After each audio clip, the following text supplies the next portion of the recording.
Still doing breakfast? Still got a group going to breakfast?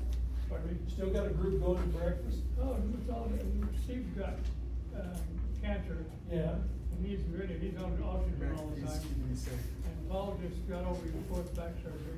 Okay, we'll go ahead and get started. And, Steve, what's Steve's?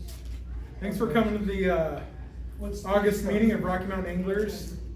I was going to start first with some of the regulations that are happening in Utah right now. They're reviewing some of the regulations and see if anybody has something that they want to bring up about that. Because I got a couple emails I know from Greg and some other people who were concerned about a couple things in the regulations. Has everybody seen the proposed regulation changes that DWR is putting out right now? I have. Okay, I'm gonna forward it to everybody. I should have done that ahead of the meeting. What's the highlights? Highlights, the main highlights that concern us have to do with spearfishing. So one of the, especially at Deer Creek. So as they open up more of the Deer Creek stuff, the problem with spearfishing is that kills all the walleye. And it's usually the biggest walleye. Yeah. And so the hardest part is that some of the best spawners is some of the regulations around that. Oh, Greg's here. Awesome. Well, I'll let him talk about it, man. He's very passionate about that too, and I think he'll probably speak to it a little bit better. Greg, perfect time. Yeah, so I appreciate you letting us come down and talk. I am a terrible public speaker, so bear with me, right? So the regulations currently, the proposals for the rack, so I'm guessing all of you know that every 2 years they go through a cycle, right? And they propose regulation changes.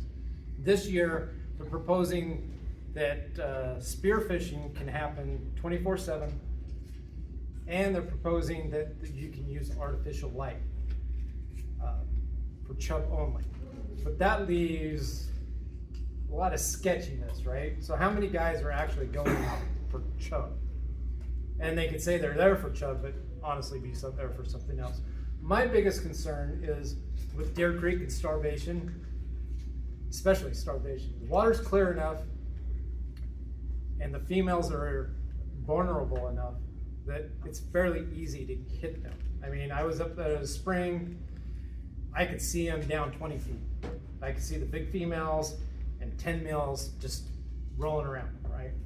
And that's a pretty, and if you stay past night on those same shoals, those females are up in a foot of water getting chased by those males. They're easy targets. And my biggest thing is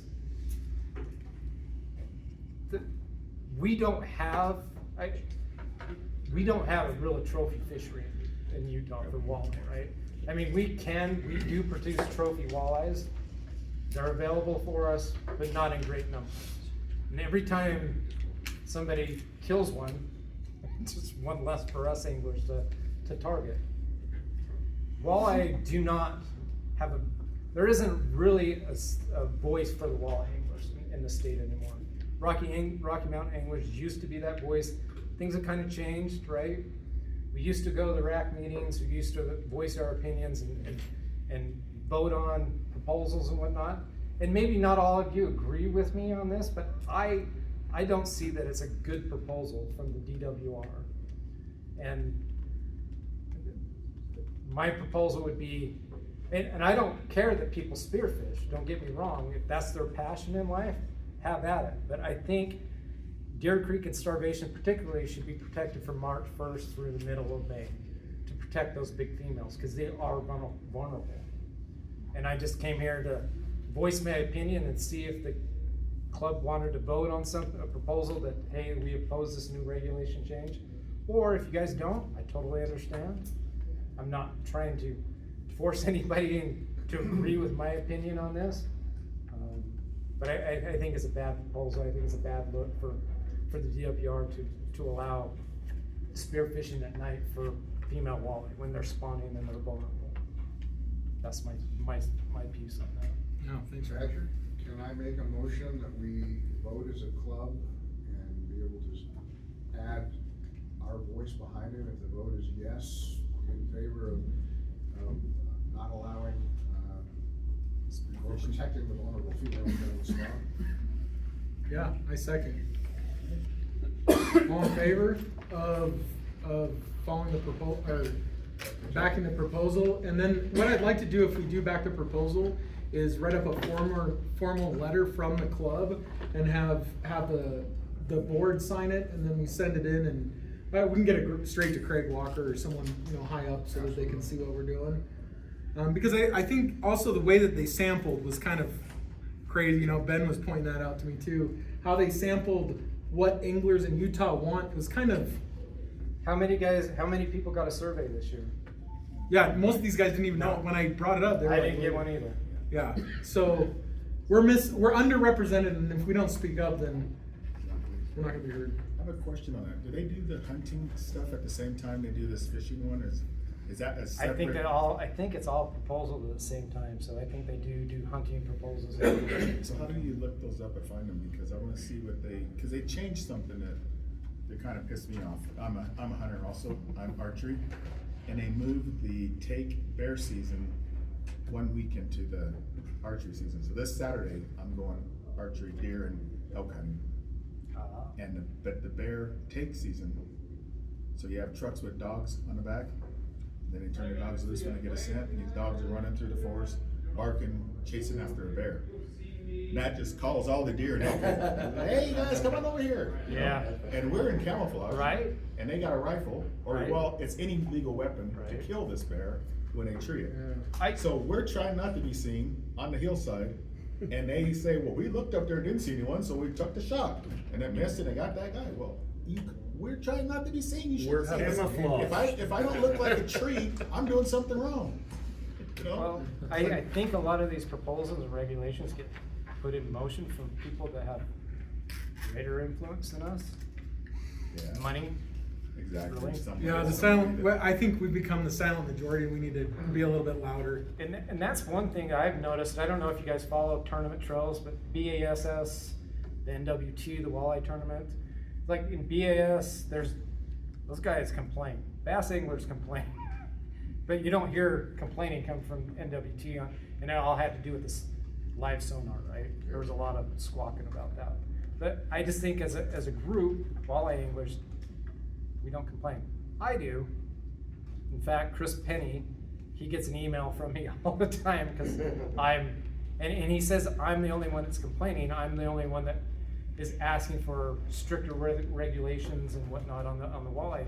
And we can't have better walleye fishing in the state unless we have multiple voices. And I think we also need to. How many of you guys know how to submit a complaint to DWR or an idea or proposal? I think maybe that's what some of it is too. Is maybe as a club we can create that visibility, so when we do see something that's wrong, we can give people voices too. So that's definitely something I think we can. Yeah, it's important to. I don't know if it's important to the club. Obviously, me, Ben, and a bunch of others. That's basically all we do is fish for walleye. Yeah, so we can we call for a vote? All in favor of backing the proposal and creating something that we send in the DWR? All in favor, aye? Are we backing the proposal or We're backing what the he proposal. proposed? Yes. Yes. And then all opposed? Okay, carries. So what we'll do is we'll draft it up and I'll work with you, Greg, and we'll get a proposal out and then we'll submit that into DWR. And I would also like to expand some of our ideas about some of the additional, because right now our slot limits, we don't like protecting the walleye right now. We've got to have some changes. Utah has changed so much in the past 4 years and the regulations have not followed. I keep bringing up starvation as an example, right? What they've been doing for the last 20 years hasn't changed anything, right? It hasn't changed a thing. We still have a ton of small, little tiny walleye, and occasionally a big giant, right? And I like to catch big walleye. I'm selfish, right? That's selfish, but they get released, right? And I think we'd have more walleye anglers in the state if we had better walleye angling and more opportunity for big fish. Well, and if we can't defeat the proposal, maybe we should suggest a limit. Limit 1.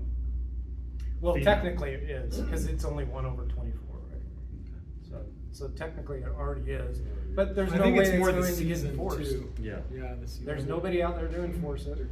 If it's somebody, if a game warden did come by and they had the lights on, they're like, oh, we're fishing for Chub chub. fishing, yeah. That's, how many chub are actually in, I know there's chub in Deer Creek, but how many, right? Not that many. Yeah. They've been eliminated from starvation. That's part of the problem there. So, Thank you. anyway, I appreciate Yeah, that. thanks, Give me- Dave. Give me a voice and time to talk. Thank you. Yeah, appreciate it.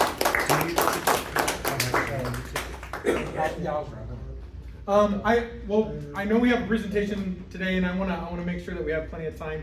We're gonna do it on kind of wanted to go outside of the state and some fishing opportunities outside of the state, and so I'm gonna turn the time over to Robert, and he's gonna share their most recent trip to Sitka, Alaska, and some information there.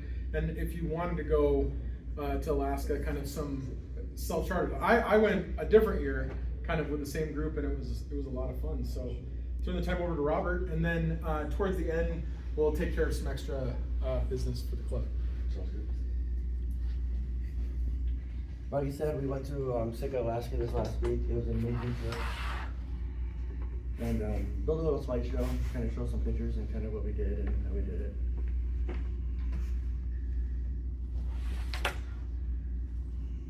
So, so this is kind of who went with us. You can see in the pictures several members of the club. There are a few members of people that aren't members of the club. It was a great opportunity for myself.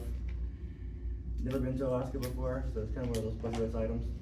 And I've always thought, you know, it's really expensive to go, so I've never gone. But when you get together with a group of guys, it can be something that's attainable. So these are the two boats that we had, or the group that we had. We had my friend Brent, Dave, or Bobby, myself, Skip, and a couple other guys.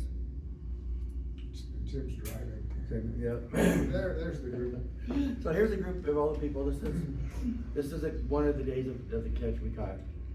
So it was definitely a fruitful time for sure. Some of the species that we targeted were, number one priority for us was halibut. They're great eating fish, great fighters. Get them off the bottom. So we targeted halibut, king salmon, silvers, rockfish. We got a couple cod and some wing cod. Here's a picture of us here. And I think this was Wednesday, if I'm not mistaken. Yeah, it was. And on the very first day, day one, I was able to get my king salmon, my king. When you go to Alaska, you're allowed to have one a year, and it's a $45 stamp. And they were all teaching me how, if I was ever gonna get in the boat, the fish took off 3 or 4 different times. And I didn't know how big it was, because I was using, I think, 30-pound test, 25-pound test. But if you've never caught a king salmon, they like to run and they're strong fish. It's definitely a great time. This is a picture of my buddy Brent that went with us. And this is a wing cod that he caught. Pretty good sized fish. It's for the first time going out.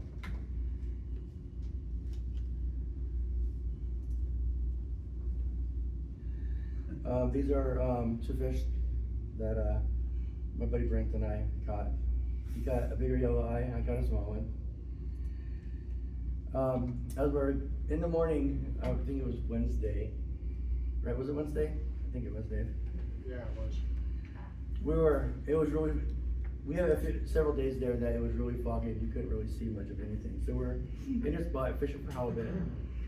And in the fog, because you couldn't really see maybe 100 feet, 100 yards around in a big circle, we hear these horns honking, and it's getting louder and louder.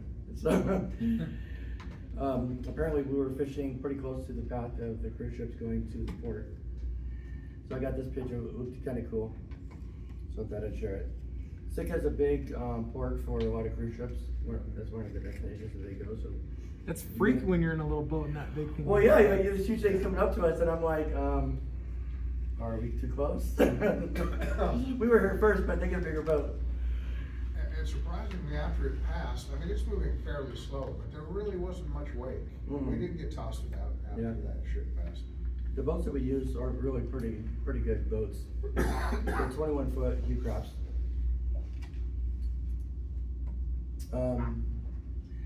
Wasn't expecting to catch these guys, I believe it's a Pacific Tide, right? We caught probably a half a dozen or so of these guys. Did expect that, some that we would catch. But we caught quite a few of them fishing for halibut.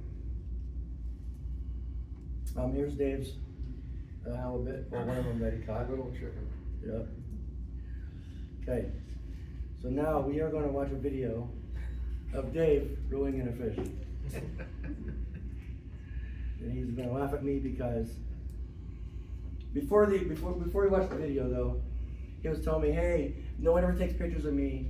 I never get videos of me catching fish. So I'm usually driving. Yeah, when we went, we got one photo. And you took it, you weren't on my boat. and I was on his boat the whole time, and he's like, hey, if you could take some pictures of me, I would really appreciate it, because I have like no pictures. My wife says, I don't have any pictures of her. Are you going fishing? What are you doing? So let's watch this video real quick. I think this turned out to be the biggest halibut I caught that day. I think so. It's not huge, but it's decent. I don't know if it has sound. It might. We'll see. Hope it does. Now I noticed that one of these, you were left reeling, and the other one you were right. I'm right-handed, but I fish left, and so I go back and forth. When one arm gets tired, I swap. Gotcha. Give it just a minute, I guess. You might have to change the volume to your laptop because I don't know if it'll go over the HDMI. How do you do that? I think you just click on that. It's all the way Yeah, up. change that there. Yeah, do that. And then turn your laptop speakers up. It's X'd right now from you. Yep. There we go. There's not playing yet. So Are you connected to the guest Wi-Fi? I am.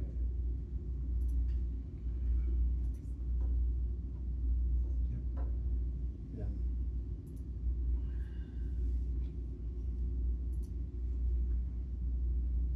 Let me try it again.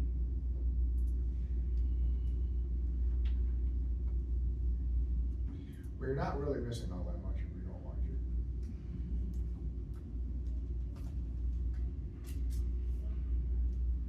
There we go. Right, there we go. It's buffering.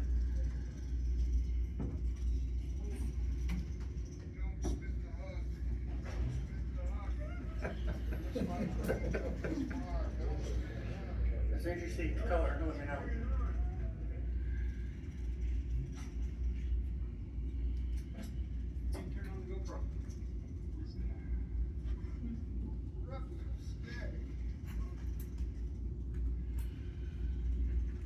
Captain Dave, Is that showing us the how one it's you found? done. Fishing a halibut. Minimal. Well, I guess Brent did have some good at You can see in the background, there was quite a bit of fog. Yeah, at the time, my focus was on the fish. I thought that you guys were all busy fishing, and you were the only one that had a spare hand. That's the Yeah. reason why I said, forget the camera. Yeah. I'm just jealous how calm it looks for you guys. Yeah, but that's up in a protected inlet, in a secret spot. Oh, it's a nice spot. It's a nice one. Belly hooked. Yep, go ahead. That's why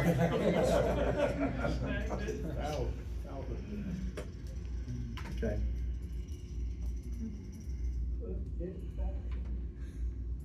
Now, I've heard sometimes when you get halibut on the board, you take a bat and you make sure that they're dead so they don't flop around. Did they ever do that? Yeah, the attitude adjuster. Oh, Yeah. yeah. They flop around quite a bit. And if you get a big one on board, you can do some damage if you Right. don't pay attention. Works for kids too. But I just thought it was funny that Dave said that. He's like, make up your mind, Dave. Do you want me to video the fish or you want me to get the net? it was an amazing time, seriously. So, it's me. That's a nice one. I was kind of exhausted, I think. I don't know why the picture came out the way it was, but nice little silver salmon that I was able to catch. In Alaska, out in the bay, there was lots of trollers catching the salmon during the salmon run. And it was interesting sometimes trying to get, as we're trolling, and there's so many of them, they're just going, one's going this way, one's going this way. So it's something that's a little bit difficult to navigate in the water around them, but it was fun. On day 3, this is one of our catches for the halibut that we caught that day. So it turned out to be a pretty good day. And that's later that day. Yeah, later in the day, we've been trying. So Monday and Tuesday was kind of slow for us. We're trying to find out where the halibut are. They weren't where they were in prior years, so we were struggling to figure out where they are. So we had a good day and caught some halibut.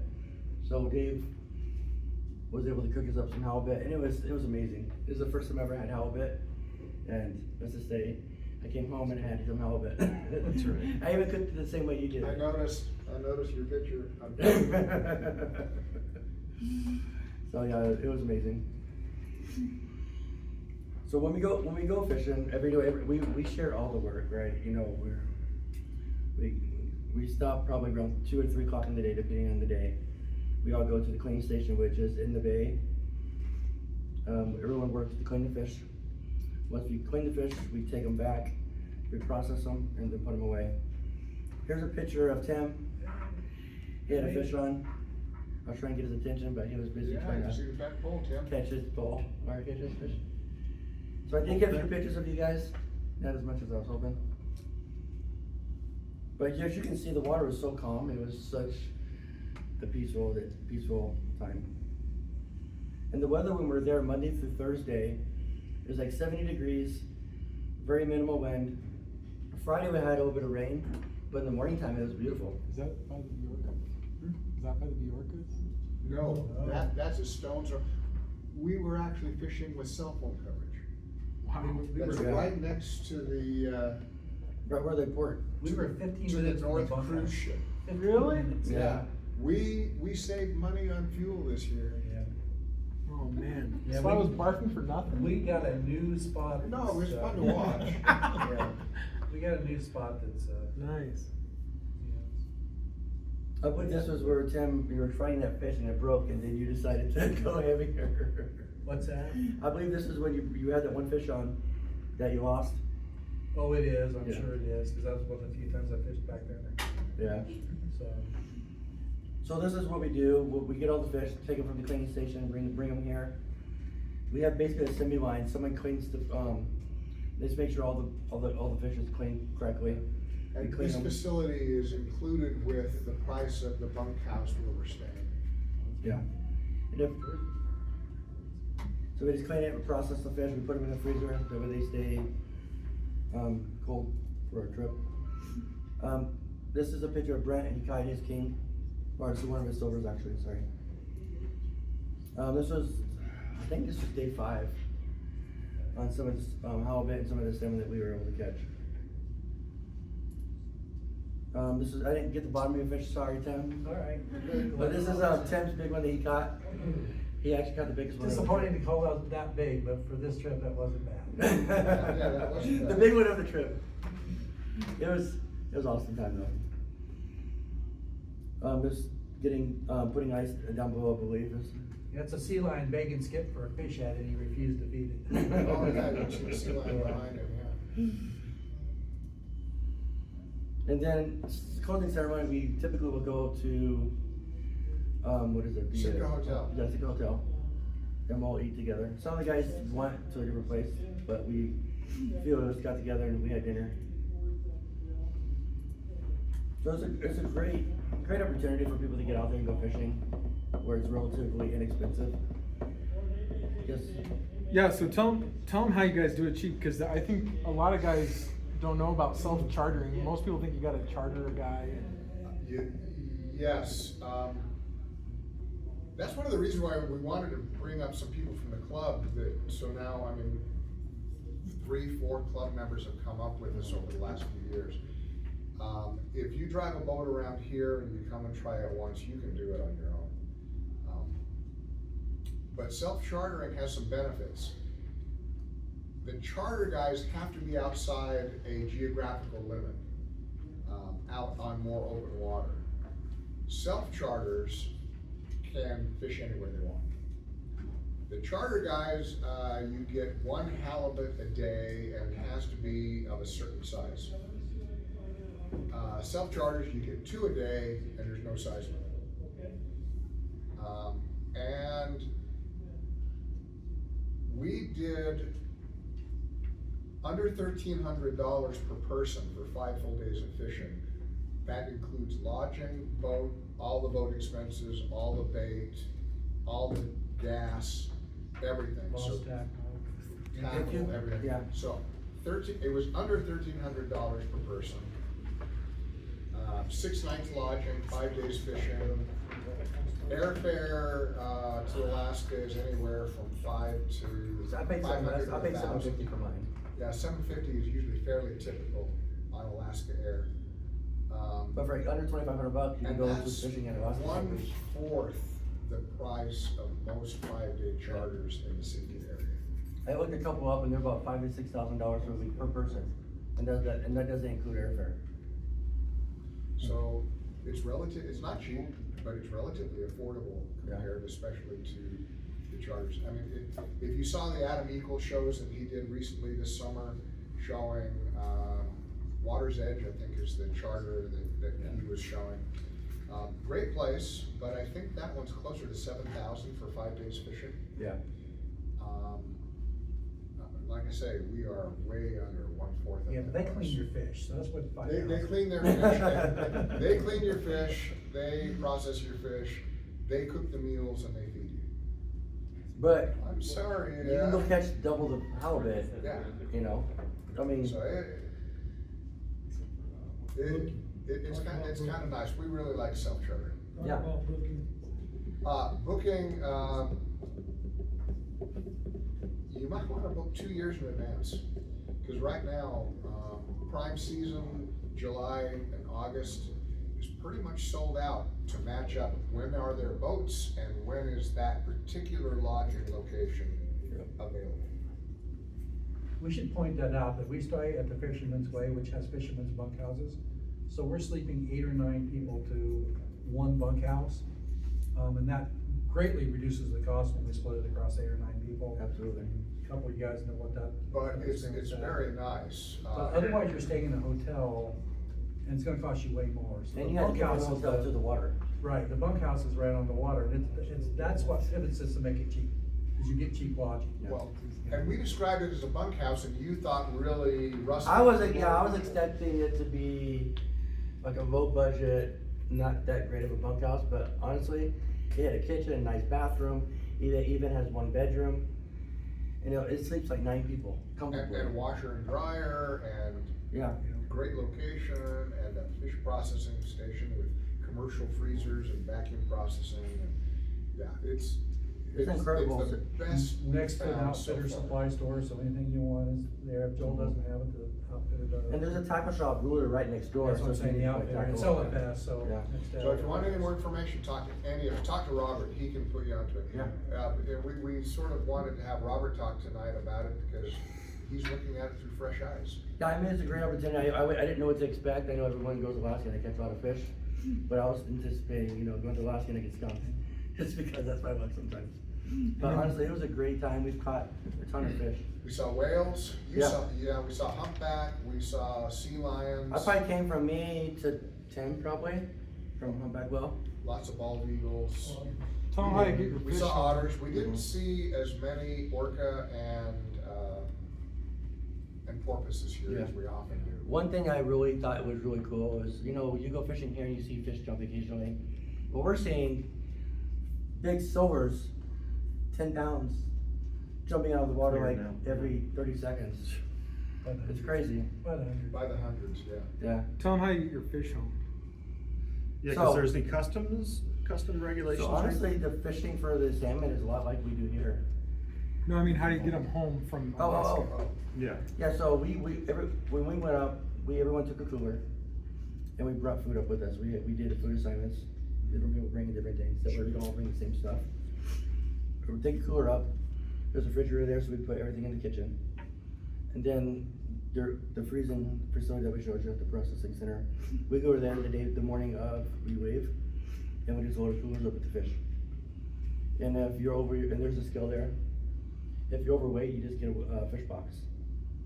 And you just put that as a second check bag, or third check bag, depending on your situation. So with this particular group, we've got 2 boats, we have 9 people. The concept is we all share the risk. Yes. We all share the reward, so we split up the fish equally. It's, you know, if somebody was unlucky on a particular day, they get their cut of the fish. There's no earmarking, I caught that fish, that one's mine, no. Sure. So everybody, and like I say, we share the risk. If somebody loses a rod overboard, we pay for it and we split that 9 ways. Or if we damage a prop. Or Yeah. whatever, yeah. We split it, so And- no and- one's at any huge risk. And we didn't this year, so yeah, again, it was under $1,300 for that trip. Where do you fly into? It goes to Seattle, Seattle, Sitka. to Sitka. Yeah, The Seattle, only access to Sitka, Sitka is Alaska. boat or by the Sitka airport. Sitka's on an island, on Baranof Island. I mean, I go to Flaming Gorge with my family and I can spend $600-800. You know, you're spending a little, just double that, you're going to Alaska for 5 days. Well, and to be fair, in addition to that, we probably spent $200 in restaurants in Sitka. Yeah, yep. Because we had 3 meals that we took up with us and 3 meals that we dined down. And Which you we go, could've training been parties more can go selective. expensive, so. What was that? We could have been more selective on eating out. We did not have to eat at the Sitka hotel and spend $100 on cricket crab. But it was more. Oh, that was so Should good. say that for you. It was really good. Well, he told me, so. Okay. I He told me started- before he went. Well, I started my trip on Monday, I had Alaskan king crab, and then I ended on Friday with Alaskan king crab. I figured going to Alaska is my first time, I had to do it right. So. So I run a boat offshore in Key Largo, and I can tell you, as much as I love the Keys, I've never been on a better fishery in my life.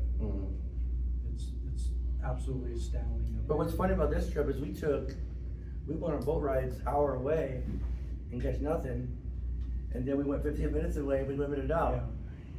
You know, and Yeah, so we did you don't try have to New go York far. as- Yeah, we did go down to the Bjork Struggle. Yeah. My buddy Brent, he had something on, he broke 80-pound mono. And so, You know, I had 80-pound broke on my boat as well. yeah, so there's big fish there, not Broke very off far. We lost a few big ones, big halibut for sure. Skip taught me how to mooch. You have a banana weight and then 2 small hooks. And I have to say, that's my new favorite way to Most try. people don't know what that mooching is.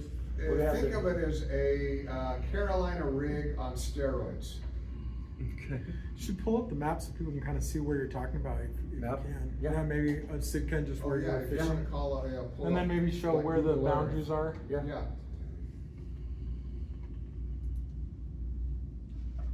So it Cause gives it's not that long of a flight. It's, No, not at all. No, it's like 2 hours to Seattle and 2 hours from Seattle to Sitka. We have a whole Word document with all the tips and tricks and things that we use. So if anybody's going and they're not going with us, but they wanna go, we'll share that document. Yeah. Pretty much lays out everything you need to know.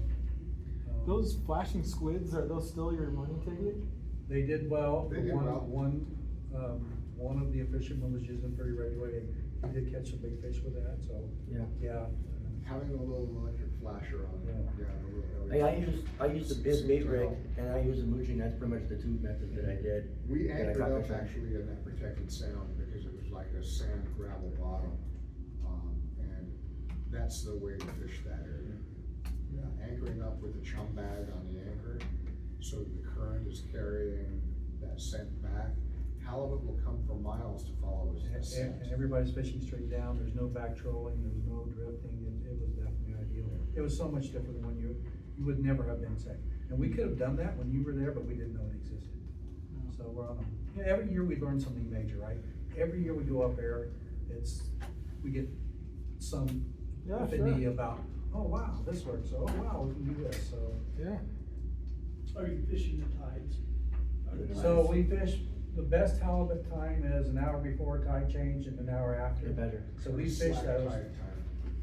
Yeah, it's slack tide, that's when they move the most, when they don't have to fight. If that's a window We fish due that. or Our windows window is our preferred halibut. Windows peak. But Friday, we And limit then out share for the or window we've extend got. again. So, I And it's mean, We not- have lost you're the. not- There's too much current. right, Not right, only let's do with that. much current, That's and probably then, well, easy. we anchored as well. And when you're fishing 200, 250, 300 feet down, you don't wanna fight that current, right? It's already hard enough, so so it lines up really well, so. And anchoring also allows you to use lightweight to get to the bottom. It takes a little longer to get down there when you're coming up to check bait, or when you're bringing up the fish. It's nice not to have an extra 4 pounds that you're bringing up with lead. But we did get out to the mushroom badger, and we did have some really big lingcod pulled in. Oh, Yeah, I saw your lingcod So was actually, great. yeah, just go We over had a a little bit 50, to the we had a right. 50-inch lingcod By up the in way- the boat, and he was 5 inches too short for the upper slot. Oh, man. He's 50 inches. Where we were talking about, zoom out, back, yeah, back, oh, that's perfect, that's perfect. How deep Where was we're the talking loose about, spot? there is a line that's drawn from here And it's got 500. down to the Bjorkas and on down. The commercial guys have to be outside that. Now, we'll go outside that as well and fish up in this area, and we've done really well for lingcod and done really well for halibut out there in the past. Not so much this year. The commercial guys have to be out there, and they do really well out there. And When we say anybody commercial, we mean who goes charter out fishing. with them, we usually will do a great Charter job. boats. But, you know, and that's the charters that have to be outside that line. They have to be, so it's more protected up in here, and we were up in there. Yeah. And you can even get lucky like I did and. Absolutely salmon. beautiful. You get 2 fish for 1 hook. We I were think you trolling- guys, we had a boat where we were bringing in we were trolling with a salmon trolling, got a rockfish, but brought in a lingcod holding onto the rockfish. Tell the story, So it's the truth. you landed yours though. Tell the story. So It's we were- true. I swear this is true. So we were trolling for salmon, and I was reeling it in, and bringing it in. Like it was fighting more than I thought a salmon would fight. We go to net it. We look in the net, and there's 2 fish. The lingcod comes and grabs a hold of the salmon, so we get the lingcod in the salmon. Yeah. And there's a 34-inch lingcod, so it's a pretty good sized fish. So it looked like we were netting a lingcod. And then we look in the net, and there's 2 fish, and only the salmon has a line in its mouth. It Lingcod was fun. too stubborn to let go. Yeah. Yeah. And that stubbornness turned him into fillets. We had fish tacos out of him that night. Oh yeah, absolutely. But yeah, if you guys want to know more how to book it, you know, I'm more than happy to help you out. Okay. I definitely recommend it. It's Yeah, definitely a bucket list item for me. there's an affordable way to get up there. And we thought it was gonna be a bucket list thing when it was the first time we went. And then we looked at each other and said, this doesn't have to be a once in a lifetime. That's a once in a summer thing. Yeah. And it was nice to leave 100-degree temperatures here and go Yes. there where. Oh, it was amazing. It was still hot when we High in landed. the mid-60s. Yeah. The first day we were there, it was like 75 and everybody in Sitka is dying of the heat. So, yeah, it's a good trip, and we'd love to share more information if you have questions. Yeah, absolutely. But that's what I had for you guys today about our Okay. trip. Great opportunity. I recommend it for anybody. Thanks, Robert.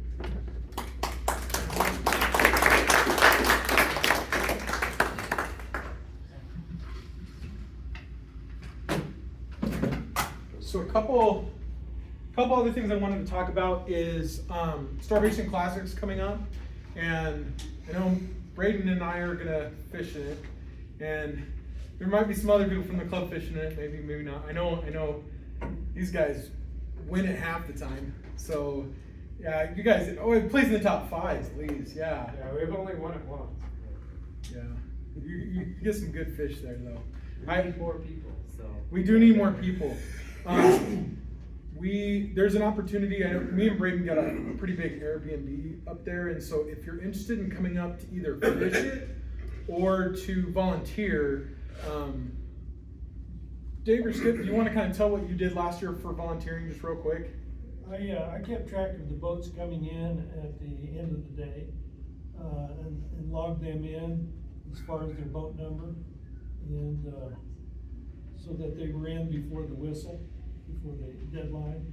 So verified that everybody got in under the deadline. So I was sitting out on the dock, checking in the boats as they came in. And the nice thing about that is it lets people keep the fish in the live well longer. So if there's a line up there too, it helps with some of the fish health a little bit. We've been trying to get the fish health circumstances at Starvation, trying to improve that every year. Hopefully us volunteering will increase the opportunities for that. And then Dave was helping with the release. With the right? release of the fish after they've been weighed and measured. If anybody wants to volunteer, it's a lot of fun. If you're a gun guy or girl, you might wanna take some extra cash with you. Yes. They do a drawing the night before Yeah, the night before the tournament, right? I think they run it. You can buy tickets up to the day that they actually pull the tickets, but yeah, the WCF. WCF, yeah, WCF donates yeah. a lot of guns and puts a lot of money through that. And there are a lot of very expensive high-end guns that are raffled off. It's well worth the gamble, and it's for a good cause if you don't win a gun. All the proceeds that go in from the raffle, or a huge part of them, go towards a conservation project at Starvation Reservoir. So one year it went to pay for some of the supplies for some of the stuff that we built that hasn't been put in yet, but we're hoping will be put in this next year for some of the habitat. But that's what some of the raffle stuff's for. This year we also got Kirk Bostic. We worked with Shields, and they're going to be providing weigh bags to all the teams. So that's pretty cool. We just found out about that. Pat just got us those, and then yeah. So the club has a really good. We're trying to. It's the only real walleye tournament here in the state of Utah, and so we're trying to get it bigger. And we've even talked to Kurt and Shields about possibly expanding that to something at Willard Bay, and then hopefully something at Deer Creek. And Shields is interested in possibly becoming a title sponsor of that if we can get that big enough. So the support for the Starvation Classic is actually pretty important. That's why we've been so involved with it, because it's one of the only places that people can actually go and fish a walleye tournament. And luckily we get quite a big support from Idaho as well. A lot of Idaho guys come and fish that tournament as well. So if you haven't been up there, and if you just want to check it out, I would come in on one of the days and just see the fish that get weighed. It'll get you stoked. I think that's what kind of got me. We did the leaderboard too, Got me remember? going, yeah. And last year we did the leaderboard. I'm still trying to decide if we're going to do that again this year. It helped, but we also had some technical difficulties, so I'll see if I can pull that off again this year. But we also helped post a leaderboard that shows where people are in standings, and people liked that last year, and hopefully we can make that even better. But if you are interested in going out there, come see me or Braden or one of the guys that's been in the Starvation Classic, and we can help you. A suggestion, if you guys are interested in volunteering, what Skip and I did, I'm not gonna be able to do it this year, but what Skip and I did last year was took his boat up and we fished a day or so ahead of time and just had some fun, and then parked the boat and volunteered. So we got our fishing time in, we had a good time. It was great to help and assist and as a volunteer, and, wear the Rocky Mountain Angler caps and help that way. So it's a fun experience. And if you come up on Friday night, when they have the dinner, Kurt will let you eat. They have a dinner there too, and he'll let you join the dinner with us, and you can kind of see just kind of what it's all about, how the check-in goes. It's actually pretty chill, but it's pretty well run too. I think for one of the more laid back tournaments, it's actually it's well organized, run, yeah. well organized. We'd like to be able to invest more in it, but I like talking to Kurt. Honestly, Kurt's kind of trying to look for other people to hand the tournament to, because so that it can keep going. He wants to be sustainable after he's done doing it, and right now it's kind of on his shoulders. And he was hoping that Rocky Mountain Anglers would take it over, and I'm like, man, we're not there yet. I'm hoping we can get somewhere where we can be more involved, but at least every year we'll try to boost it. So that's coming up. I don't want to spend too much time on that. When is that? That's September. So we usually go up September 5th through the 8th, because we go we're gonna go up Thursday night and then fish Friday the day before, and then the 2 days of the tournament, Saturday and Sunday. But the actual tournament is Saturday and Sunday. Always the weekend after Labor Day, right? Yeah. Always the weekend after. Because they try to get it before hunting season, right then. And so You know, it's kind of like right on the cusp of it being really good fishing or maybe not, and it's been rough the past couple of years. But I pulled off a good fish one of these times. It was fun. I caught my personal best during the tournament, my personal best walleye there, so that was. It was the super second fun. biggest fish, but since there was already a big fish one day and they Yeah. weighed the other one, he didn't get any credit for it, but he had the second biggest fish last year. It was pretty exciting. Nice fish. Yep. And then the year before that, we caught another big fish, but it was right before the tournament, so that's not as fun. But it's a whole lot of fun. I think the thing, I would say this, if you're expecting to go to win your first time, you're going to be very disappointed. But if you go because you want to be part of the experience, you want to be part of what's going on, you want to learn, and you kind of want to rub shoulders with guys who really know how to walleye fish and learn and start to build that, you'll become a better walleye fisherman, and you'll learn a lot more, because as much as guys don't want to show their secrets, they'll share a little bit with you as they start to trust you and things like that. But I think at the same time, you also will learn yourself, and you'll be able to do it in situations. The reason I wanted to start fishing, because I want to learn how to catch walleye when it's hard to catch walleye, not just when it's easy, right?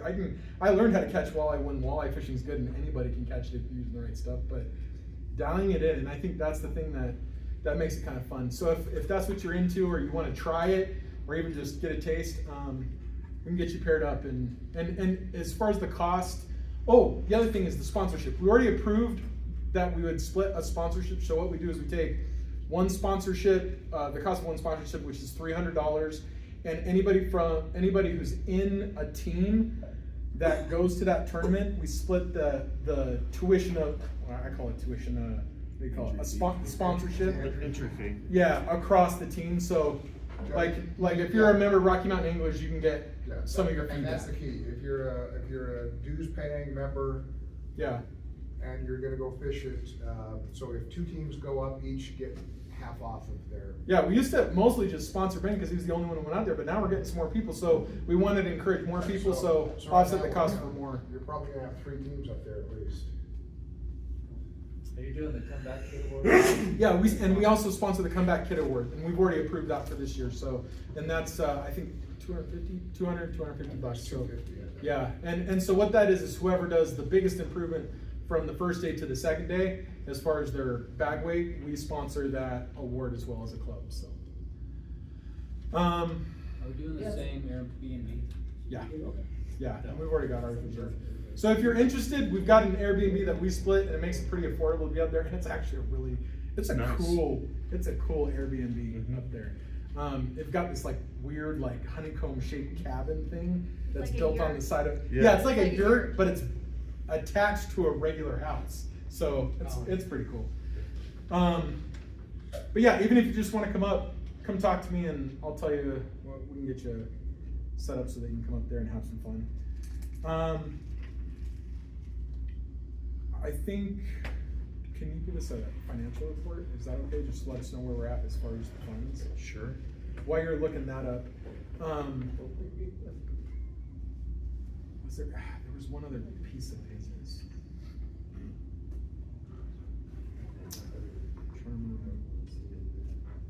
Oh, I know who our next month, we're gonna have, Jason and Cole Christensen.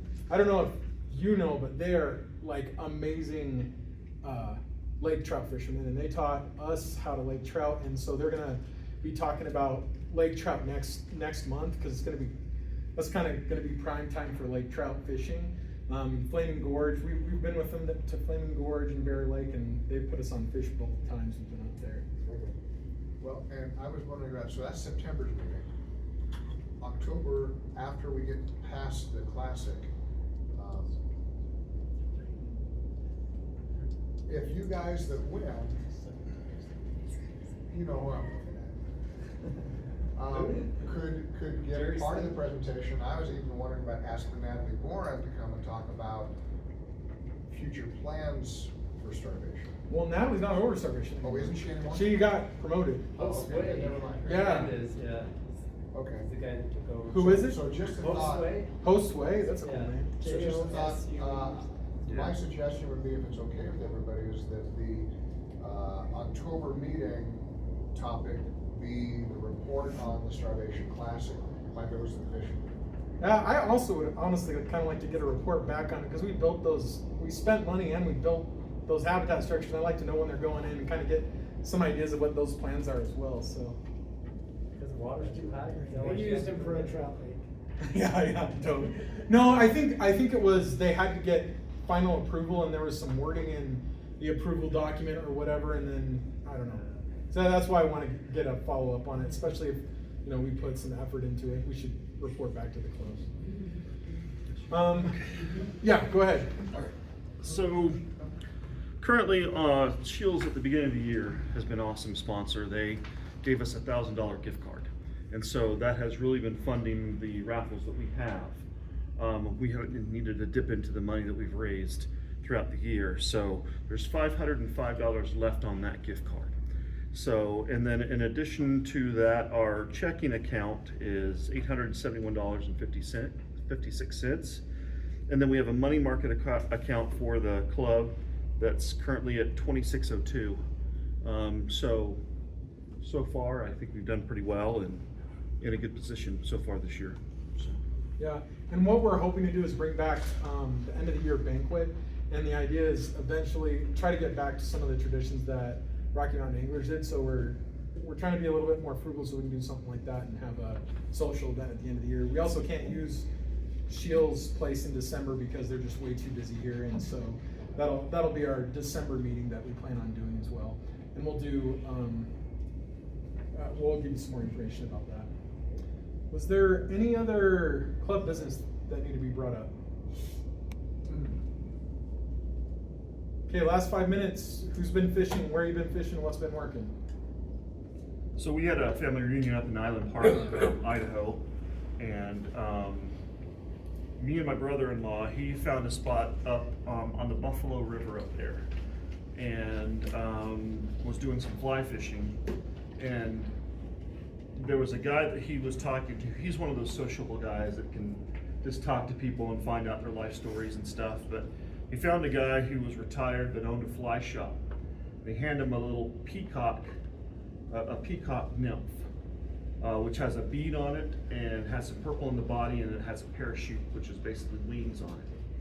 And he gave him that fly, and the fish just tore it up. He was catching bows and he was catching cutthroats.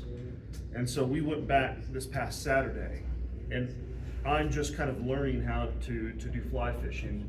I got, he used a pheasant nymph or a prince nymph, which Shields doesn't currently have.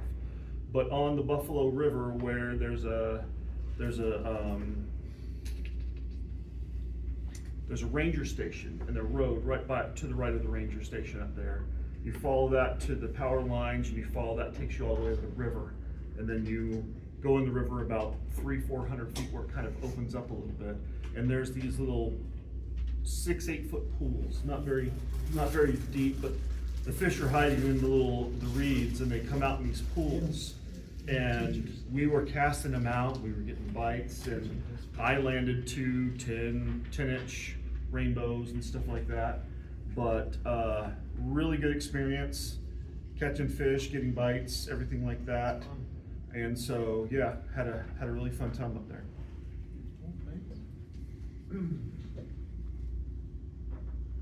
I don't know if the bite is turned off yet, because again, I've been in Alaska, but Skip and I have both been up to Deer Creek night fishing in the weeks before, like 2 to 3 weeks ago. And at that point, the night fishing was incredible. Skip was a big help with his pontoon. I've got a paraplegic friend, and he hasn't been fishing in years. With Deer Creek as high as it was, we could roll him straight from the ramp, only just a couple of feet across gravel and onto the ramp for the dock, rolling right onto Skip's boat, and we limited out by 10 o'clock. Big, 18 to 21 inch rainbows for the most part. So big fat footballs. It was a really good night. Really good night. Cool. I haven't been up to Deer Creek at all this year. Not either. I mean, it once. It's been a rough year for fishing for me. Yeah, sitting above the green light, although on one of the nights we went up there, We limited out before it got dark enough to use the green light, and we're There you on go. our way home, so, yeah. But usually that bite ends about mid-August, and you wonder where the trout go. Nice. Yeah. Yeah, what were you gonna say? So I was up at Strawberry on Saturday, looking for kokanee, and I only found one right as the wind chased me off the water, but until then I was pulling out. I didn't measure them because I wasn't planning on keeping them, but they were close to, I caught several trout that were close to being big enough that they would have missed that slot. I think they were somewhere in between 20 and 22 inches. They were big, nice trout. What were you using? Just using Coke gear, yeah. I had a, what was I using, a pink and green flutter plug. Nice. Fun. Were you gonna say something, Skip? Oh, Dave and I took a group of 14-year-old boys up, night fishing, and they were squealing like little schoolgirls. They're happy. And we even brought them all home. Yeah. Chum with it. Yeah, I the only place I've fished all summer is, other than Powell, was Panguitch. We go up there every year and we always kill it up there, but I think they might even have to rote gnome Panguitch again. The chub population there like tripled this last year. It's insane. Oh, wow. And everywhere there's chubs. So there, DWR is even talking about trying to put tiger musk or something in there so they don't have to rote gnome it again. But it's crazy. I think it happened because of the fires that were up there, and then the ash, and then it just changed the chemical makeup of the water. But it's bad. There's dead chub everywhere. I thought they had like stocked fish or something, and like a bunch of them it was some of the die-off. It's all just chub, just sit at the ramp. You can see them. There's like hundreds of chub just sitting right at the ramp, and so it's kind of a bad situation for them. Dead but- from what reason? People catching them, It's killing them, no, so they were illegally introduced there at some point a long time ago, and they actually did do a rote gnome treatment. They killed everything in there, and they started over again. I don't remember how long ago that was, but they kept it under control by having slot limits with the tiger trout and the cutthroat trout up there, and it was working pretty good for a while. But then after this last year, it's just toast. Now that we caught chub that were that big, and they're not gonna eat those. So I don't know what they're gonna do. But we still caught a lot of rainbows. Usually we have to fight off all the cutthroat, and we don't get to keep anything, and so the kids don't like that. They want to keep one of the fish that they caught at least, and so we only caught rainbows though because all the cutthroat were well fed with chub. They didn't want our fake stuff.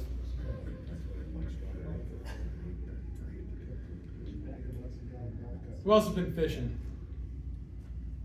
Anything else? I went last Wednesday. Where'd you go? We limited it out by 11 o'clock. Wow, you guys it sounds like Deer Creek's been doing pretty good this year. Rainbows. What were you using? All rainbows, and the smallest one was 15 inches, and the largest one was right just pushing 20. So most of them are 17 and 18. Wow. I got a picture of them, but I don't know how to put it up on that. What kind of? I was fishing with Dave and these guys a couple of weeks ago. I caught the biggest cutthroat I've caught in a long time too. Oh, cool. Wow.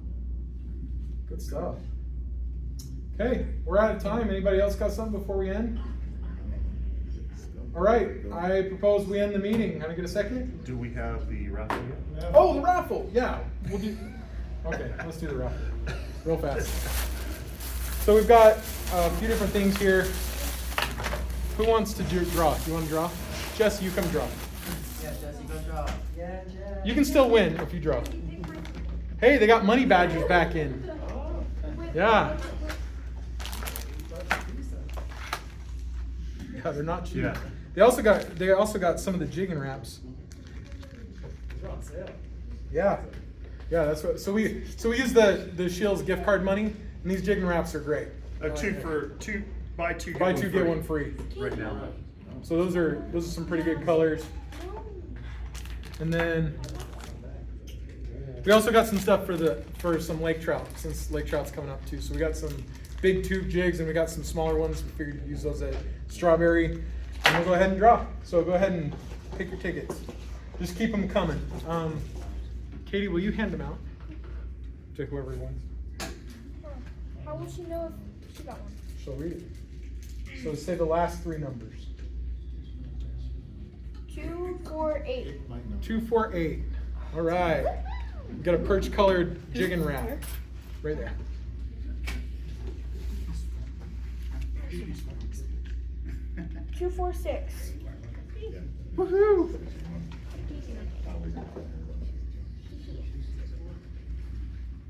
254. 254. Jesse!